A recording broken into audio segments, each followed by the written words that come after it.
Greetings and welcome to a Prayerful Pause. I'm Nancy Woodworth-Hill, a spiritual director and companion. Today we continue with my series on forgiveness. So this is a second of a 10-part series on the topic of forgiveness. What is to be explored here is what forgiveness is not, and what these statements say about what forgiveness is. As we will see, there are a variety of misunderstandings about what forgiveness is. It's extremely helpful to have a clear understanding of what forgiveness is not, so that we can gain a better understanding of what forgiveness is. So first, forgiveness is not a matter of making nice. Think about maintaining social interaction. Have you ever found yourself pretending not to have been hurt by others' behavior? You may go so far as to rationalize behaviors as, oh, they didn't really mean it. Now, it is possible that some behaviors we experience as cruel stem from thoughtlessness or inattention. It is possible, however, that we persist in the expectation that we will receive the other's best behavior. And so there are small slights which we can excuse, yet when there are real and persistent wrongs, we do need to speak up, attending to what really is, aware that the social glue is not what we need to acquiesce to. For forgiveness to be real, it must be based on something deeper than simple politeness. Another thing that forgiveness is not is a mode of denial or minimizing oneself.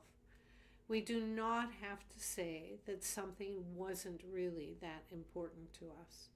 It's not inappropriate to wish to be seen and heard, to have our values considered. Forgiveness does not ask us to deny who we are, what happened, or how we feel or think about what happened. It is in cases of abuse that this misunderstanding of forgiveness often operates. As my mentor said, it's inappropriate, absolutely inappropriate, for an individual to be required to forgive an abuser while the abuse is still occurring. The abusive individual must undergo a major life change of abusive patterns to maintain that relationship. Not only is the abused individual hurt, but the abuser is also harmed by never being confronted in a compelling way with the consequences of their actions or inactions. Thus, forgiveness must lead toward truth and hope, not the lie of denial. Denying the realness of harm is a lie, which leads us away from the fullness of life.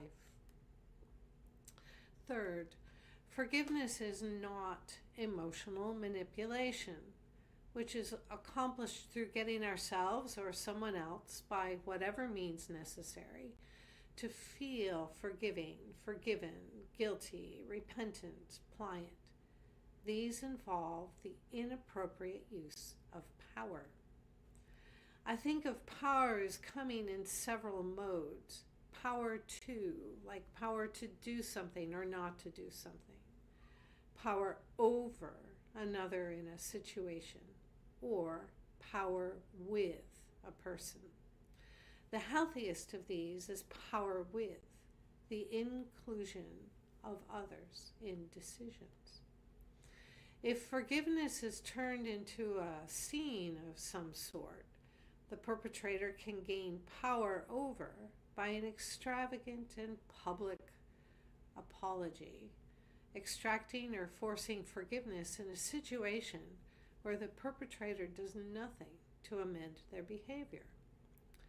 Or the wronged person can gain power over the perpetrator by forcing the wrongdoer into an insincere public apology, or the wronged one demonstrating one's status as long-suffering. Neither of these lead to forgiveness. Forgiveness is more than feelings. We may feel we are forgiven for some harm done, but we only know if the one harmed lets us know. Forgiveness is more than manipulation, more than wanting or forcing it. Forgiveness is about releasing old wrongs, restoring peace, and perhaps mending the relationship. Fourth, forgiveness is not a commodity to be purchased. It's not something we earn. If one is the wrongdoer, we may feel the need to do penance, to make restitution of sorts, but this is not forgiveness because we cannot make anyone forgive us. Forgiveness is a free gift. I like to think of forgiveness as one of God's essence qualities.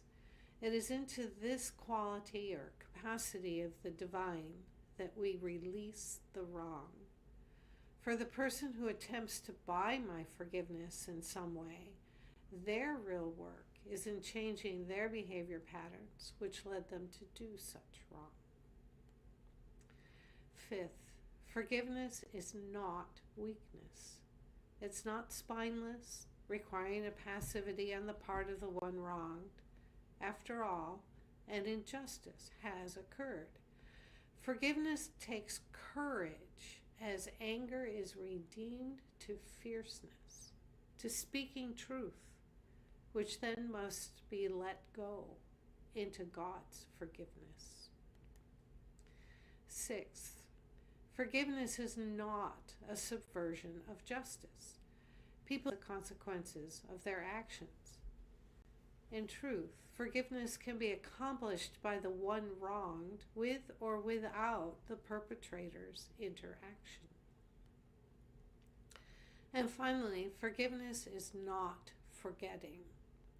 In fact, forgiveness requires remembering so that the wronged one does not open themselves to repeat situations, continuing a pattern of vulnerability.